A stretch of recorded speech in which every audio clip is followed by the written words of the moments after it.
If you're used to bringing your people together internally at your company for all sorts of different types of events, but without any sense of what to expect from those events of your people, then you might be spinning your wheels, wasting money, and not using the opportunities to gather people in order to actually create outputs that benefit your company and their shared culture. So in this video, I want to introduce a framework that establishes 4 different functions that internal corporate events can actually provide you with. And when you understand the mechanics of these different corporate events formats and how they play actual business functions, you'll be able to apply strategy to how you plan your corporate internal events, and you'll probably start seeing a lot more value in bringing people together from your company. All right, so ultimately, we're going to get a good understanding of why people gather internally, at companies in this video. Number 1 is you do corporate events to align people. There are various types of corporate internal events that get everyone on the same page. And the idea is to share context, gain clarity, and find direction that's common amongst the people that you're putting together in a room. So here are the different types that I think you should think of kind of producing regularly that have this function of aligning people. Number 1, you've got executive retreats. So this is where you take executive leadership to align on their strategies and priorities and long-term vision. So it's a little bit of a mix normally of what's immediately in front of them, what are things they need to solve. Find the space, of course, to just have the people who can make decisions talk amongst each other about making them quickly, and then also looking at what's ahead, so that they could always kind of change the goalpost based off of the quarter that they're in or whatever time cycling that they're going to be meeting for these executive retreats. So the number 2 event format for aligning people is going to be all hands meetings. So now this is going from like the executives to everybody. All hands are sessions that ensure that entire organizations kind of hear the same story at the same time. So you want to think about these events as crucial for aligning your full team on a singular vision. Look, I did that with 2 hands and it became 2. 1 hand, 1 vision, 1 finger. That's what you're trying to achieve. People coming together from the whole company to get on the same page. We assume that people are on the same page far too much in corporate culture. So hosting all hands sessions will actually ensure that that's true by testing it as well. So it's not just about presenting information to everybody so they all get the same information. It's about getting the feedback loop of having them then share micro visions or their take on the unified vision so that it can be socialized internally and everyone can actually articulate a way forward that's unified. All right. The third type of alignment event for internal corporates would be strategy and planning session. So now you're getting more tactical. This is where you're translating a vision into decisions and roadmaps as well as commitments. And so these are 3 things that are very important to consider. 1 is using strategy or planning sessions to get decisions made. Understand what decisions need to be made, make the decisions, and then plot out the actual roadmap to implementing things that need to be implemented, testing things along the way, and then measuring success along that, and making the commitments that are required from the specific strategy teams to be able to commit to implementing plans. Lastly, let's talk about change management and transformation events. These are where you build an understanding and get buy-in from whatever team that you're gathering for periods of change. And so this is kind of an interesting thing to like blast off with as a concept. If you're doing change management and transformation, if you develop, I should say, a process around that internally at your company, whether you're small or large, then people get used to dealing with change and transformation and socializing it through event formats in advance of crisis. So you don't only want to use change management and transformation as a category and a context for setting an event only when there's a problem to solve, or only when people might get laid off because they're being redundant thanks to ChatGPT. Whatever the context is that's pushing for change that might be out of your control, it shouldn't be a crisis response. If you think back to our Corporate Events 101, I was talking about the importance of proactive planning when you're thinking of why you're hosting events and how you actually host them.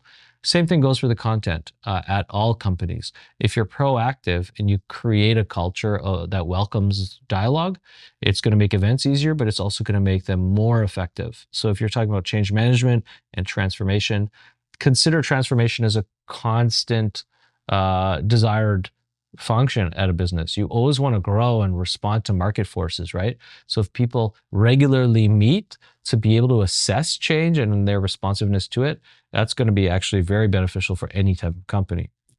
Okay, the next category in our types of internal corporate events is going to be those that build skills. So if you're doing skills development, there are 3 different types of events that I think you should consider, which can enable you to develop capacities amongst your team, enable learning, and build performance. Like, not just affect performance, but build the metrics that you could gauge performance based on as well. So the first is training and upskilling. Upskilling is a massive topic, as well as reskilling today. But the idea is you want to take the people that you're bringing into the room and you want to give them the tools they need to develop new skills together and core competencies that are shared by the group. So you could do this as a team event. You could do this like whether it's full team and then you break off into workshops at a corporate internal event. So you're doing an all hands, which is what we talked about in that first category that aligns everybody. And then you go deeper with breakouts at that session that's building actual skills by having functional workshops in different business units. So salespeople could learn here's how to use Clay to do your go-to-market stuff. Here is for marketing people how to use the new, let's call it like digital asset management tool that you might have recently procured. So you could always have workshops that splinter off from the aligning function into developing skills. And that's part of this, is like mixing and matching these different categories to plan unique engagements. The next skill building type of event you should consider is onboarding and orientation. So you could accelerate new hires' understanding of what the company is all about and line them up for success at the same time by creating events for onboarding people. Now, again, this goes back to that like change management concept. So if you're always hosting sessions that align the full team with market forces or new product innovations or whatever is happening on your company side that is, perhaps not forcing you to change, but that you're welcoming as enabling change, that could be integrated even with onboarding and new staff orientation. And then another skill building format to consider for internal would be innovation sessions and hackathons. So these are great. I think people get excited when they're enabled and welcomed to be able to collaborate on problem solving and flex that muscle, because it's kind of a muscle that you need to constantly remind people they have and do the reps on. This muscle of innovation. Often cases, large enterprises will develop business units entirely focused on innovation, and I think they suffer because that becomes this exclusive culture for just one team. It's not something that's pervasive across the whole company. So something to think about is, how do you regularly produce events to build the skill and the muscle of innovation? Hackathon is just one format where you're basically getting people together with a problem, and then they break off into specific teams to tackle solutions to those problems, come back to the larger group, present what they've developed, and maybe there's a judging panel at the end of it. And we could deep dive into each of these formats in specific videos to follow this one. Let's go to the third category to think about internal events, and we're talking about those that strengthen culture. Okay, so you're looking to reinforce the values of your company, you're trying to develop a sense of belonging, and you're really reinforcing that kind of identity of what it means like to belong to the company and your team culture. So culture and values could be a type of event. an event focused on, making the company values tangible through shared experiences. So if you look at any company and you say, okay, like your own company, you say, what are our values? And this might not be documented. So here's a little prompt. It's worth looking at what the core values of your company are so that you can program accordingly to reinforce them. And you might need to start with a primary.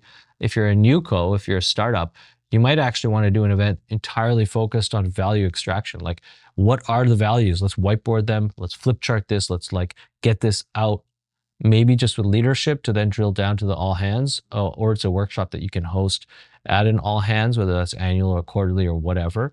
But do an exercise to try and extract those values, get them out on paper so that you can program around them to reinforce them, and then create formats for events that are shared experiences to do that. So one thing could be your team values the ability to laugh with each other. All right. Now, what's a great thing to do? Take everybody out as a shared experience to a comedy club. Do that once a quarter. Make it a standing booking.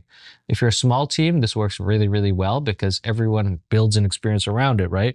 You meet from different parts of the city. You get to socialize that. Oh, where do you work? If you're a remote team, this is a great offsite in a sense, is we're just all going to a comedy club and then we're going to socialize our work beforehand. So you meet, have dinner, catch up on work stuff, and then go have some laughs together. And you're reinforcing the culture and values of your team.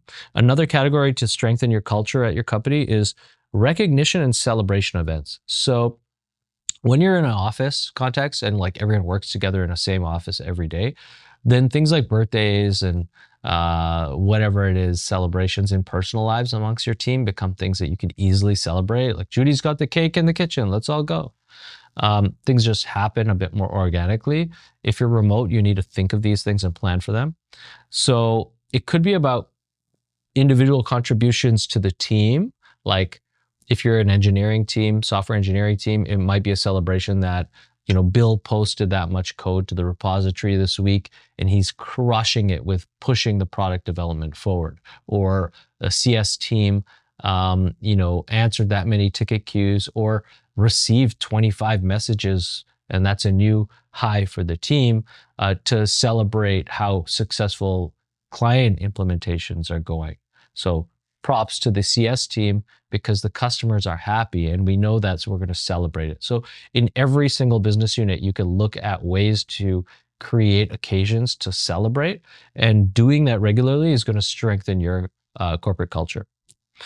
Now, another thing that does that, or another event format, could be just simply team days and drop-in sessions where you're really looking for organic connection between your team members. And the best way to do that is to just give them a place. So we have a lot of, here at Startwell, we have a lot of companies that will have a standing weekly or quarterly, or even if it's just a once a year, but ideally it's more regular than that, standing drop-in session where people who work locally from a sub-team or a larger team or the whole company could get together optionally. A great way to think of this would be like, let's say you're a 100-person team, just booking out one of our 100-person venues, soft touch programming for half the day. So you start with some kind of like all handsy type stuff, get everyone on the same page. Maybe it's just open mic. And so your team members get to stand up in front of each other and share their experiences.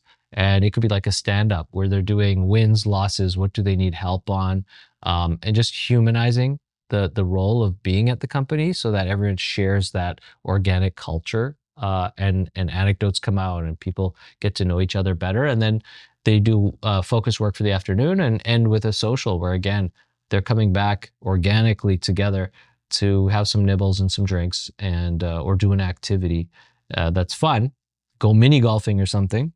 And so that kind of recurring team session or a drop-in session is really valuable for organically strengthening culture.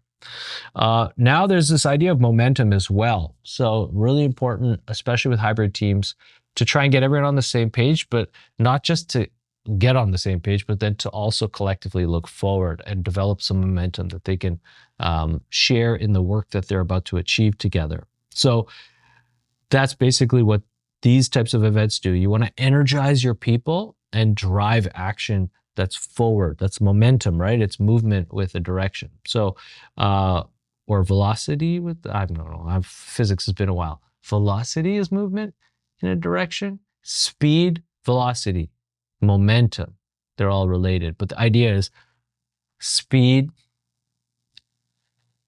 in a direction. All right, so two types of these momentum events that we could talk about. One is sales kickoffs. So sales teams are well familiar with this if you've got more than 5 people in your sales team. The question is, how frequently do you host them?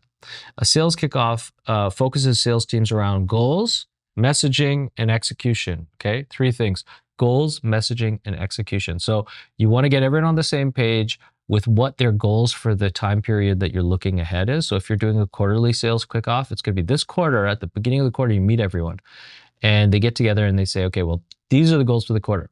We're going to assess this in the next kickoff at the end of the quarter, beginning for next quarter. So Q1 would be like, we want to hit the winter lull if you're here in Canada, and we want to thaw everybody out and warm them, through Q1 to educate them on the product. And then in Q2, we want to start really looking at the people we're talking to and say, are they ready to purchase, and line up that purchase. So whatever you use the quarters for, or your time period for at a sales kickoff, you're looking at what are the goals, and the goals might change seasonally is my point. They might change also based off of what your product rollout schedule is. So if you're a startup, you might not be ready to push people into a sale, but you still want to spend time getting to know them and developing a relationship with the customer. So that's goals. Messaging is really about, how are you selling? What are you selling? How do you explain it? What's the articulation? If you're just running a room full of SDRs that are running scripts on the telephone, you want to get them totally trained up on that script. And some of that flexibility, or not even flexibility, but the confidence that they'll have to read a script might be some background knowledge that you want to really drill into everybody in the same way. And then execution. So sales kickoffs are all about not only what are we trying to achieve, but how are we going to do it? You want to give your salespeople tools, and you want to ensure that they're able to use those tools. So some of these sales kickoffs might involve some training and some hands-on skills development to look at, I mentioned Clay earlier. So whatever software you're using to analyze go-to-market opportunities, do lead exploration, but then also track sales. It might be CRM stuff. You're really able to, at a sales kickoff, inspire people, get on the same goals, articulate the messaging that they should be using and communicating with whoever they're selling to. And then again, what are the tools that you're using? Make sure they can execute. Another type of momentum-based events internally are going to be department or team, whatever you call them at your company, offsites. So these are occasions now, again, kind of like that executive offsite, you're just bringing the same concept to specific functional teams. You want them to reset their priorities. So regularly host these so that people could get on the same page about what's not working, what is working, what do we need to be doing. You want to improve collaboration. So again, culture-based things are really good for that. You want to have shared experiences at offsites so that people can laugh and be on the same page naturally. And then maybe a task that they can break off into groups to do. And it could be functional, like you could set up, let's say it's for the sales team. And it's not a sales kickoff, but you're doing a kind of another touch point, which is an offsite once, twice a year. And you want to improve collaboration amongst the salespeople. There could be personal deficiencies in running a script. Like someone might not be able to develop a certain type of sale in a particular industry. And if they basically see that and they're like, I'm really good at opening people up to the company, but I'm really bad at understanding their industry, and I just don't get it. But like my colleague over here knows that industry really well. Well, what's a handoff? So if you're looking at this as an event planner and you're producing these sorts of events, even if you're a team leader and you're the CRO of a company, you might say, well, part of an offsite for my team is going to be to try and look at where there's opportunities for them to collaborate in their work. And how I want to do that is to get them to collaborate in person. And that could be role playing on a sales script or a sales case, or it could be taking them outside of their day-to-day to collaborate on a task in the same room and be able to look and learn bring them back into how you educate their collaboration functions in their workflows. Yeah, and then you essentially want to unblock progress. This is an interesting phrase, but like at department or team offsites, a lot of the time teams are not working in that same way of like someone might not know how to hand off a lead opportunity to another salesperson because maybe they're worried about the bonus goes to that person, or they're worried about that guy being busy, or whatever is stopping them from handing off the client. You want to find those areas for optimization in these sessions and have them kind of like float to the top so you can unblock them and have more efficient teams working more efficiently together. Okay, so that's our framework for planning 4 different kind of like categories of internal events through the year. And I hope it was useful to you.